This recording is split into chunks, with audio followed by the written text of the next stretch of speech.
मिनश्शैतानिर्रजीम बिस्मिल्लाहिर्रहमानिर्रहीम। जम्मू कश्मीर प्रदेश कांग्रेस कमेटी के सदर जनाब वकार रसूल साहब, मेरे साथ नेशनल कॉन्फ्रेंस में जिला सदर और सेगमेंट इंचार्ज जनाब सजाद शाहीन साहब, रामबन डिस्ट्रिक्ट के डीडीसी चेयरपर्सन हमारी बहन शमशादा जी, यहाँ पे आए हुए मेरे सीनियर नेशनल कॉन्फ्रेंस के साथी अजय सलोत्रा साहब, रतनलाल गुप्ता साहब, यहाँ पे नेशनल कॉन्फ्रेंस और इंडियन नेशनल कांग्रेस के तमाम ओहदेदार हजरात, भाइयों बुजुर्गों, आप सबको मेरे तरफ से अस्सलाम वालेकुम।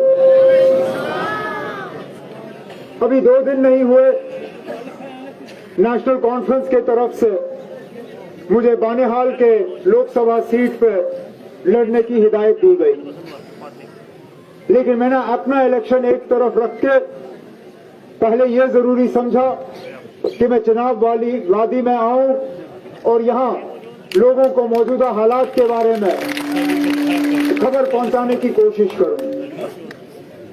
हम किस मकसद से आए हैं, ये कोई छुपी हुई बात नहीं है।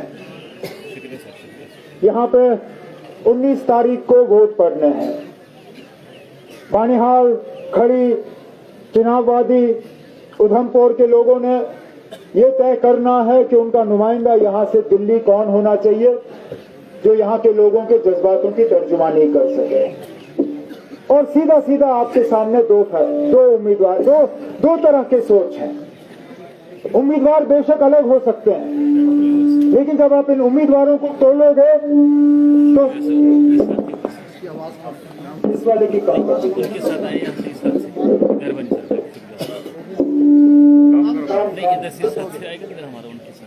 उम्मीदवार बेशक अलग होंगे, लेकिन सोच 2 ही तरह के हैं। एक तरफ से वो सोच, वो लोग जब यात्रा निकालते हैं तो लोगों को लड़वाने के लिए निकालते हैं। वो लोग जो यात्रा निकालते हैं तो नफरत फैलाने के लिए निकालते हैं। वो लोग जो यात्रा निकालते हैं तो आपसी भाईचारे को तहस नहस करने के लिए यात्रा निकालते हैं। वो लोग जब यात्रा निकालते हैं तो मस्जिदों को खत्म करने के लिए यात्रा निकालते हैं। वो लोग जब यात्रा निकालते हैं तो पीछे पीछे जो है खून की नदियां जो है वो बहनी शुरू हो जाती है। दूसरी तरफ से वो सोच और वो लीडर, वो जब यात्रा निकालते हैं तो मकसद उनका एक ही होता है कि किसी तरह हम लोगों को जोड़ें, किसी तरह हम लोगों को एक साथ लाएं, किसी तरह हम मजहब की जो फसाद है, मजहब की जो सियासत है, इसको हम खत्म करें। किस तरह हम भाईचारा तुम्हारा जिंदा करें, किस तरह हम मुल्क को जोड़ें, किस तरह अमन कायम करें। यही 2 सोच है। एक तरफ से वो लोग जो झूठ बोल के यहाँ के लोगों के दिलों को बहलाने की कोशिश करते हैं, और दूसरी तरफ से वो लोग जिन्होंने यहाँ तरक्की के जो है जाल बिछाए। सही कहा वकार ने, उम्मीदवार बेशक अलग हो सकते हैं, लेकिन आखिरकार फैसला आपने 2 में करना है। आखिर बीजेपी की इतनी क्या कमजोरी कि उनको बाहर से उम्मीदवार लाने पड़ रहे हैं अपनी मदद कराने के लिए? क्या 10 साल जो यहाँ एमपी रहे हैं, क्या इतने कमजोर रहे? क्या इतने कमजोर रहे कि उनको दूसरों की जरूरत पड़ी? अब बात ये आती है, बात ये आ जाती है कि चाहे वो डस्टबिन बाल्टी हो, चाहे कोई और हो, किस मकसद से मैदान में आए हुए हैं, इस पे सोचना बहुत जरूरी है। क्योंकि आज जो आप फैसला करोगे इसका असर अगले 5 साल तक आपको भुगतना होगा। ये सिर्फ एक दिन का फैसला नहीं है। अगर एक दिन का फैसला होता मैं कहता चलिए ना, आप आज गलती करिए, कल आप उसको दुरुस्त कर सकते हो, लेकिन आज का जो फैसला है इसको 5 साल तक आपको भुगतना होगा। अगर इस तरफ से वो लोग जो कहने के लिए कहते हैं कि हम पार्टी बना रहे हैं, लेकिन उनका पार्टी मां सिवाय चुनाववादी में कहीं और उसका असर रसूख देखने को नहीं मिलता। मुझे अफसोस होता है, दिल से मैं कहता हूं। मेरे वालिद साहब आजाद साहब के बहुत करीब थे। एक बार नहीं 2 बार आजाद साहब को उन्होंने राज्यसभा पहुंचाया। लेकिन आज आजाद साहब की हालत देख के वाकई अफसोस होता है, अफसोस होता है। दिल से मैं ये बात, मैं दिल से ये बात कह रहा हूं। मैंने उनके घर में खाने खाए हैं ना, उस बात का मुझे, उनको एहसास नहीं है, मुझे तो एहसास है। कहां पे कांग्रेस में सबसे बड़े लीडरों में वो गिने जाते थे। हम तो कहते थे कि इंशाल्लाह कांग्रेस की हुकूमत आएगी, शायद ये मुल्क के नायब सदर या सदर बन सकते हैं। कांग्रेस ने उनको कौन सी कमी रखी थी? कौन सा ओहदा था जो उनको नहीं मिला था?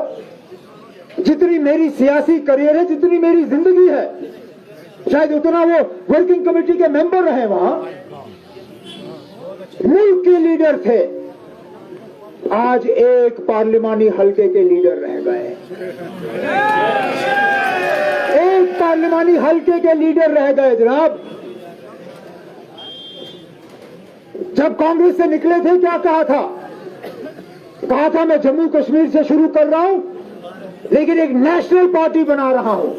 नेशनल पार्टी मतलब कश्मीर से लेकर कन्याकुमारी तक, अरुणाचल से लेकर गुजरात तक आजाद साहब पार्टी बनाने जा रहे थे। आज मुझे बताइए ना, चुनाव वादी इस उधमपुर की सीट के अलावा उनका उम्मीदवार कहां है? कहां है? और अगर नहीं है तो क्यों नहीं? अगर नहीं है तो पूछिए क्यों नहीं? जम्मू से उम्मीदवार क्यों नहीं उतरा? क्यों नहीं उतरा? क्योंकि वहां से मजबूरन उनको हिंदू कैंडिडेट उठाना पड़ता, बीजेपी का वोट कटता, नाराज हो जाते मोदी जी।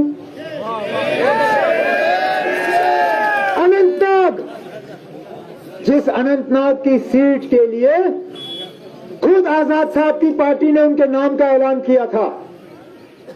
एनाब पार्टी मैं भी चलाता हूं। आपको क्या लगता है बिना सदर से पूछे हुए कोई ऐलान हो सकता है? तो फिर आजाद साहब जब कहते हैं कि मेरे पार्टी वालों ने मुझसे पूछे बिना मेरा नाम का ऐलान किया, क्या हम इसको सच तस्लीम करें? सच तो यह है कि उन्होंने खुद कहा कि मैं लड़ूंगा, फिर हालात बदल गए। हमने मियां अल्ताफ साहब का नाम जो है मैदान में उतारा, टांगे हिल गई, बीजेपी का इशारा आया, हट गए पीछे।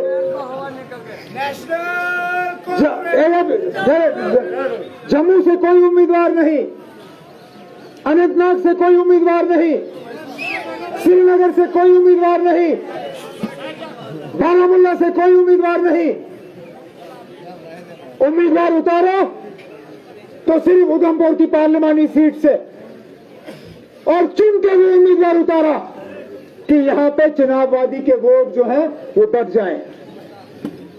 मकसद उनका जीतना नहीं है, ये लिख के ले लीजिए मुझसे, क्योंकि अगर वो जीतना चाहते थे खुद मैदान में आजाद साहब उतर जाते, खुद उतर जाते। क्या जरूरत थी अपने किसी साथी को लाने की? क्योंकि वो जीतने के लिए मैदान में नहीं उतरे हैं, वो आपकी आवाज को कमजोर करने के लिए मैदान में उतरे हुए हैं। तो ये याद रखिए खड़ी के आप, यहां जो वोट हाथ के निशान के अलावा किसी भी और निशान पे पड़ा, वो सीधा सीधा कमल के फूल को वोट पड़ रहा है। ये याद रखिएगा, ये किसी और को वोट नहीं जा रहा है, किसी और को नहीं। और किस कमल के फूल को? जिन्होंने जम्मू कश्मीर को तहस नहस किया, हमारे 2 हिस्से किए, हमारी शनाख्त, हमारी पहचान, हमारी इज्जत, हमारा वजूद, सारा कुछ तहस नहस किया। अरे राम, इस जम्मू कश्मीर में अपनी जिंदगी में पहली बार मैंने देखा कि ईद के रोज पे सरकारी मुलाजमों को छुट्टी नहीं मिली, नहीं मिली छुट्टी। सरकारी मुलाजमों को कहा गया या कैजुअल लीव काटो या हम आपको एब्सेंट कर देंगे। अरे ना, आप जरा दिल्ली में या यूपी में या महाराष्ट्र में या गुजरात में दिवाली के रोज छुट्टी मत रखो, मैं भी देखूं। अरे ना, यहां जम्मू कश्मीर में स्कूलों में होली के 2-2, 3-3 दिन छुट्टियां आप दे देते हो। यहां ईद के रोज सरकारी मुलाजमों को एब्सेंट कर देते हो आप लोग।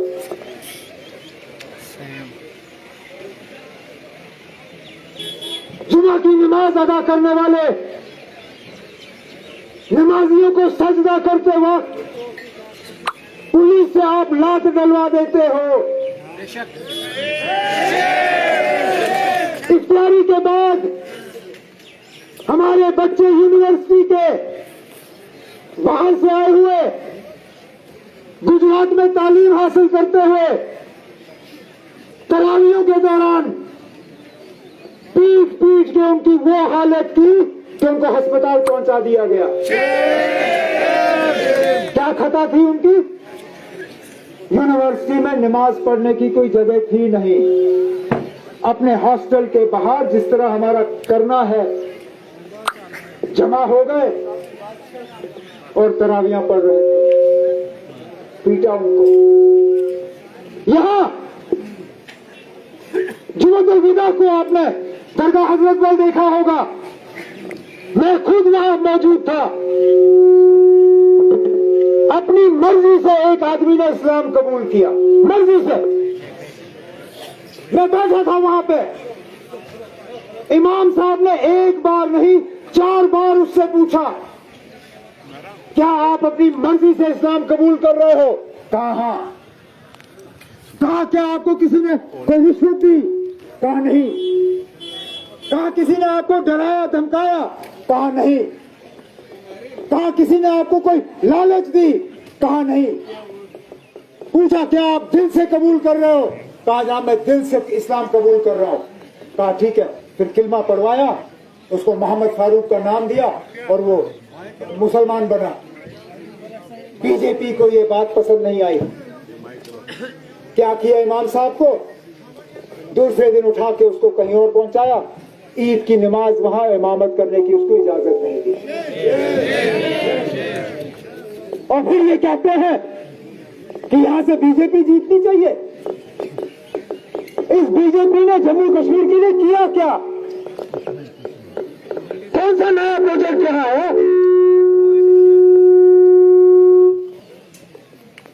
जिस हाईवे 4 लेनिंग की ये बात करते हैं, ये तो डॉक्टर मनमोहन सिंह साहब की देन। जिस रेलवे के जरिए कूल संगलदान से आप लोग बानीहाल आते हो इस प्रोग्राम में हिस्सा लेने के लिए, यहां से श्रीनगर जाते हो, उस रेल की संग बुनियाद कांग्रेस के प्रोजेक्ट का संग बुनियाद रखा।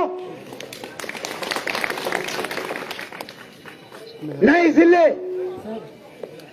ब्लॉक, तहसील, नियाबत, ये क्या इनकी मेहरबानी थी? अरे ना, किस नौजवान को इन दिनों में रोजगार का ऑर्डर मिला? कौन सा नया अस्पताल बना? कौन सा नया स्कूल खुला? कौन सा नया स्कूल या कॉलेज अपग्रेड हुआ? कहीं पे भी नहीं। कोई कारखाना नहीं आया। फिर वजीर आजम साहब कहते हैं कि यहां इलेक्शन होंगे। अरे कौन सा एहसान हुआ इलेक्शन का? ये तो सुप्रीम कोर्ट का फैसला है। हमें तो 6 साल हो गए, 18 में हमारी असेंबली रद्द की गई। हमें तो 6 साल हो गए असेंबली इलेक्शन मांगते मांगते। जहां तक स्टेटहुड वाली बात, अरे स्टेटहुड तो आप लोगों ने जहां हमें यूटी बनाया। इसलिए अपनी बात यहां पे खत्म करते हुए मैं आप सबसे सिर्फ ये मोहतबाना गुजारिश करना चाहता हूं कि अगर आप जम्मू कश्मीर के मौजूदा हालात से मुतमईन हैं तो फिर आप कहीं और बटन दबाइए, मुझे कोई गिला नहीं होगा। लेकिन अगर आप मौजूदा हालात से परेशान हैं, अगर आप मौजूदा हालात से मायूस हैं, अगर आपको लगता है कि आपके साथ इंसाफ नहीं हुआ है, अगर आपको लगता है कि तरक्की का कोई नया दौर आपके लिए शुरू नहीं हुआ है, अगर आप मुल्क के हालात से परेशान हो, तो मेहरबानी करके 19 अप्रैल को सुबह सवेरे मुंह हाथ धोके आपने बिस्मिल्लाह करके पोलिंग बूथ में जाके चौथे बटन को ढूंढ के वहां हाथ का निशान होगा। उस हाथ के निशान में हल का भी निशान है।